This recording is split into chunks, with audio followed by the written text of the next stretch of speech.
Dear everyone, today let's decode some of the secret aspects of karma. Speaking on karma, it's such a deep, or to rightly say, it's the deepest subject ever to be known.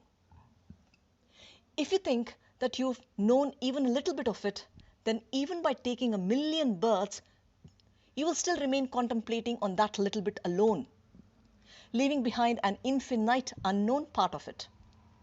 What I mean to say is that karma is such a vast and a deep subject.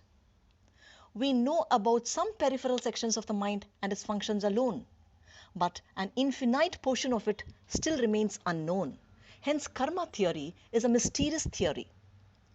To understand karma in its deep sense, we have to jump into the unknown dimensions of the mind. But our problem is that we are strongly clinging to the known part or the limited part of the mind alone, and we think that we are too knowledgeable. Hence, karma is little understood. Like we have heard from our elders saying that what we are today is a sum of all our past good or bad karmas. And it is of course true, but it is partially true and not fully true. What we think as good or bad is only our presumption of good of it. It may not be the same good with the other person.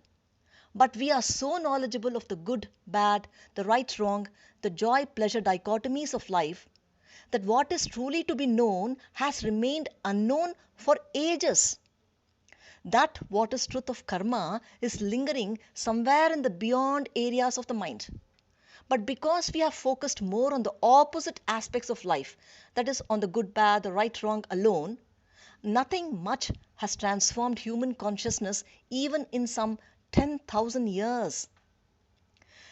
See, the situations and the circumstances may be different from those prehistoric lifetime, but basically the mind has remained the same. It's not different from the caveman, not even different from apes. So, as humans, we have to thrive to expand our consciousness from our animal instinctiveness to our supreme consciousness state. Because as long as we are live fixed to the opposite conducts of life, we cannot bloom to our full awareness state. But somehow some few ardent seekers of truth have managed to escape themselves from this known antonymous trap of the mind into the unknown vastness of the mind. Like Diogenes. Diogenes, he was a Greek philosopher. He was a disciple of Socrates, and he believed that morality or virtue in a person will not in any way make him a good or a decent human being. And every wise person believes so. Diogenes lived just an opposite kind of a life to what was called as manners of the cultured lot. See, he defecated, urinated, and even he masturbated in public. He claimed that everyone are trapped in this artificial or a make-believe kind of a world. All wise people have pointed out the need for human beings to wake up from their dream state, that is, from their mannerism state, to their full awareness state. Only if we are aware, karma has little effect on us. But for most of you, karma is interpreted like that somebody up there is holding an account of all your good and your bad karmas. And accordingly, you are enduring the outcome effects of such karmas. But actually, no demigod out there is punishing or rewarding you. It's your own vastness of mind that is recording and imprinting every little bit of your life's experiences. If at all punishment comes, it's coming from your own mind and it's not coming from God. God never punishes us. When you see a perverted world, it is your own reflected image. If you see sufferings all around, it is only an extension of your own feeling. But you are presuming sufferings as a karmic effect bestowed upon you by God or some demigod. And God never punishes us. The one who rewards or punishes us is our own mind. Because you sowed unwanted, intrusive thoughts for a period of time in your mind, today you are reaping its worst possible scenarios in your life. God only bestowed you with the choice to shape your intellect with specific skills, and expertise in order to transform your consciousness. But you are using your intellect to stay entangled to just some small changes in your opinions, in your beliefs, and moral codes of life. And hence, no great transformation is happening in you. Even if you are highly moral or if you are highly virtuous, and if you are practicing meditations and japas and different sadhanas and sevas in your life, still nothing much significant may be happening in your life. Significant in a sense, spiritual progress in your life. And this is because you have doomed yourself inside the box of the positive and the negative circumference of your life. But now you're blaming God for the present trauma in your life. Because you chose to eat wrong foods, after a period of time, you may suffer of ill health. Wrong in the sense, what is wrong food for you may be the right food for others, but you must be wise enough to study your body type and choose your type of right foods. Here, your innocence or ignorance is not an excuse at all.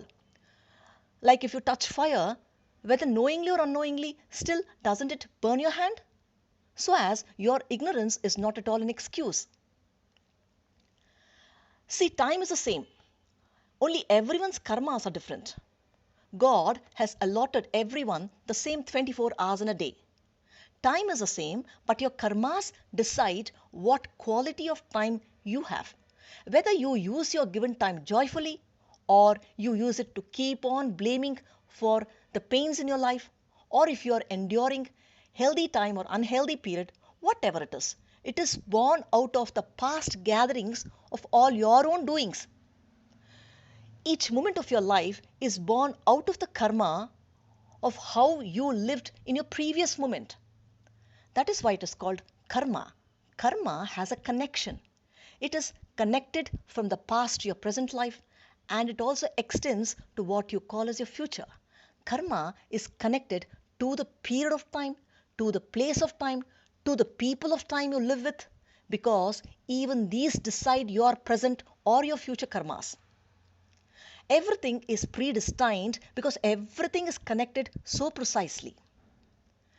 Your mind is the Chitragupta who creates or who records, who is also the perpetrator of its own deeds, of all the past, present, and future happenings. Your mind is itself playing the role of both the cause and the result of every action of itself.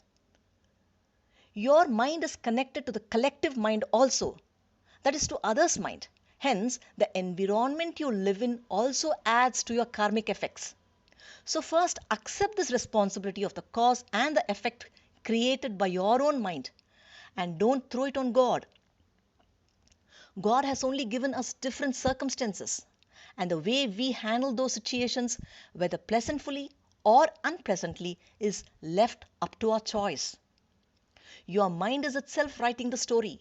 Your mind is itself the director, the producer, and it itself plays all the many different characters in its script. Also, your mind is not just your mind. It is a sum of the entire society you live in. Your mind is capable of splitting itself into any number of characters. And we know that when more than one entity exists, there does create a story. And when there is a story, then the fate of the story also has to exist simultaneously. When the story is written by the mind, then the fate too is defined by the mind itself. The author himself is also the authoritator of the fate of the story. Story means your life.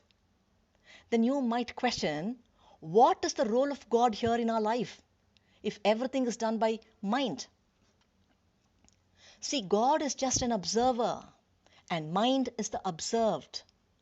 But you have attached yourself so adhesively to the mind that there is no distance between the observed and the observer. Observation or awareness is possible only when there is some distance, whereas involvement happens only with attachment. The mind is involvement, and so it is attached to its karmas. That is, it is attached to its past, present, and its future karmas. Now, what I mean to say is that allow your mind to play its role of involvement, but you remain an observer. An observer stands aloof. He stands at a distance, and so he is untainted with any form of karma. Only through involvement you are becoming part of the problem.